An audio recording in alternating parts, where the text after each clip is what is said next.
can't see me. Let's go.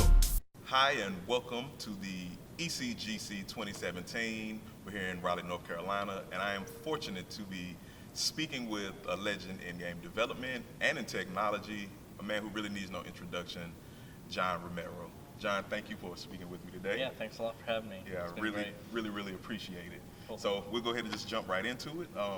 In your opinion, with new technologies that are emerging, or that have emerged, like augmented reality and virtual reality, where do you feel they'll be taking the future of titles and technology? Well, I feel that AR has a really strong future. There are so many things that we can do out in the world with AR like Pokemon Go really showed everybody like how great if you combine mapping with a gameplay, and an IP that everybody knows, you could make a social phenomenon pretty much. And the game is still going really strong today. And it just shows not only the power of that IP, but just the power of AR, and people love going out in the world and finding things. Mm-hmm. And I think that, in a little while ago, people got into geolocation, geocaching. Uh-huh. And geocaching with AR is just perfect, and it's like, here's a real cool way of making geocaching, like taking it to the next level. Yeah. And so I really believe that AR is a really strong, not just in games, but obviously just in general for information in the world and facts and history and learning and all that. Mm-hmm. And I think that VR also has a unique way to present experiences to people. Mm-hmm. But I think that probably the most successful applications of VR probably will be outside of games. I think that surgery and remote learning and stuff like that is going to be a real powerful way of learning VR, where people are able to do this stuff at home. I know that there's a lot of talk of VR arcades, where people go to places like that, but I think that there's too much bacteria worries about about those kind of ideas. But I think like VR is more of a personal thing and AR is more of a social thing, and that social stuff really has been winning recently. People are really networked and people like playing together, and that I think AR feeds into that more. Okay, that's awesome. Now, where do you stand on AI? I mean, there's been concerns with it, people like Elon Musk. How do you feel about AI and where it's taking us? Well, I'm not really as worried about AI as other people, mostly because being a programmer, you're the one imposing the limitations on the AI. Mm-hmm. And so it all comes down to the inputs and outputs of what the AI is able to do. But if you limit the outputs, you can't do anything to people if the outputs are limited, right? Right. And you absolutely test the hell out of it on fake outputs, to see what's going to happen as you run all the inputs through the AI to see what the outputs are. And if there's any kind of faulty output, well, if you're just writing it out to some dummy output, that would have killed somebody, right? Just like self-driving cars right now is the first way that people could get killed with AI. Right. Right now, I mean, there have been robotics for years that humans are working around robots, and if something happened with a robot, it would kill people.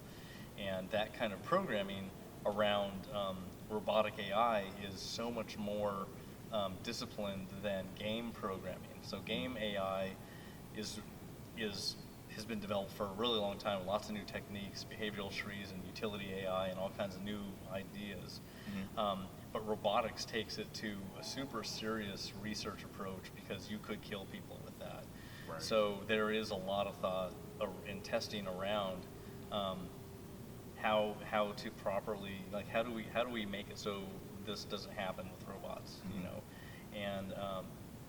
And really getting to the point where you got to make sure that those outputs can't ruin people, they can't destroy someone's bank account, they can't, infect, someone's machine and destroy it. And so but the thing is, it's programmers who are the ones making this happen, and they're the ones defining how the outputs go out and if there's tolerances that have to be watched and all of that. So we have full control over these AIs. Even if they make crazy decisions to hurt someone, it has to go outside the system.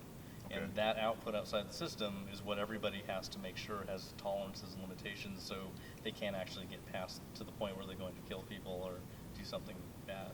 Okay, all right, makes a lot of sense. So I'm not worried about AI. Okay. I'm not worried that AI is going to take over because we have the control over the programming. Okay. All right.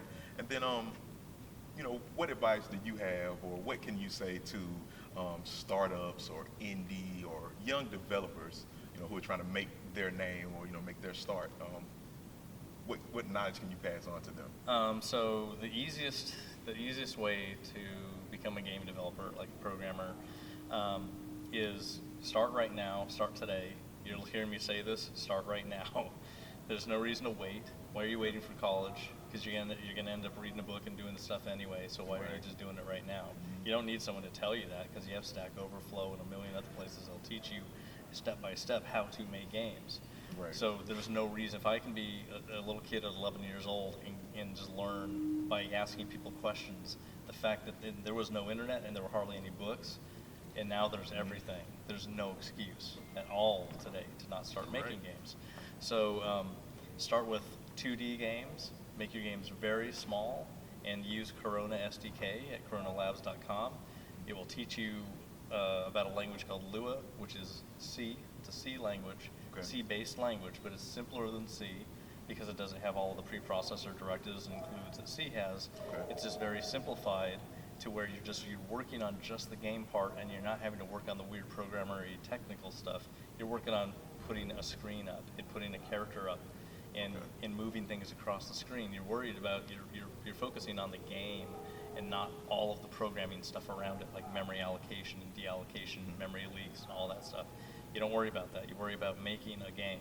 So you can actually focus on making a game, which is basically the way that I started making games on an Apple II, was turn on the machine, it beeps, and it's waiting for me to type in code. That's it. There was nothing between me and making a game. And so as I'm typing in code, I can type a line and run it, and I can see it work. I can type the next line and run it and see it work. And the same thing with Corona. You can type in a line, save it, and it automatically runs. Type another line in, save it, it runs and shows the change. Right? And it's a very simple environment, and it's the easiest way for people to learn how to program, especially like even little kids can learn how to do this stuff. But you're programming in a real language. Hundreds of mobile games have been published with Corona SDK. And Lua is a industry-wide used language in everything. Even if you remember Grim Fandango, is all in Lua. World of Warcraft's entire UI is all Lua, right? So tons of games are using Lua, and I've made plenty of games that are just fully Lua games. So it's it shows you how to program in C, which then you go to C++ from that point. And C++ is where the whole industry is making all their games. The Unreal Engine's made in C++. Unity is made in C++, right? Even though it uses C#, it was made in C++. So everything is actually, all technologies are made out of C++. And to get there, you can start in Lua, go to C, go to C++. All right, that is awesome. Okay, one quick question I'm just throwing in here. So me and you, who will win the hair battle, man? I got hair too, so what do you think? The hair battle. We let everybody else decide the hair battle. All right. I really appreciate you speaking with me on behalf of the East Coast Game Conference. Yeah, no problem. Just being the keynote, we're very grateful to have you